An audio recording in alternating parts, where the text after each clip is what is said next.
Kamakailan ay sumulat tayo sa administrador ng National Electrification Administration o NEA tungkol dito sa matagal ng power crisis sa probinsya ng Siquijor.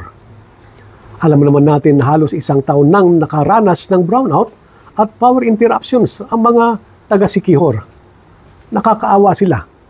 Nakakabahala dahil kahit paulit-ulit ang reklamo ng mga consumers, parang walang agarang aksyon mula sa NEA na siyang may kaukulang tungkulin na mag-supervise ng ating mga electric cooperatives at kinakailangan pang pumunta ng ating mahal na Presidente Marcos doon at magbigay ng warning.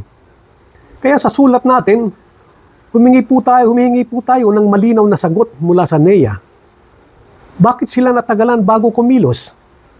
May babala ba silang ibinigay sa SIPCOR or sa Procelco, yung electric cooperative ng Siquijor? Bakit hindi agad sila nagrekomenda ng aksyon sa Energy Regulatory Commission?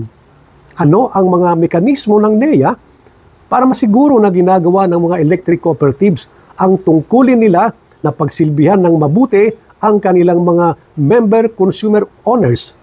At ano ang systemic changes na ipinatutupad nila para hindi na po maulit ito? Bilang solusyon, iminungkahi ng NASICOR na ripasuhin ng NEA ang lahat ng power supply agreements ng mga electric cooperatives. Siguraduhin na dumaan sa tamang competitive selection process at magsumiti ng ulat sa Malacanang para sa proteksyon ng maraming member consumers ng mga electric cooperatives. Naniniwala po tayo na karapatan ng bawat Pilipino ang maaasahan at abot-kayang kuryente. Hindi na dapat maulit ang nangyari sa Siquijor. Kaya dapat maging mas masigasig ang mga regulator. Maraming salamat. Huwag kalimutang i-hit ang follow button at mag-subscribe sa channel.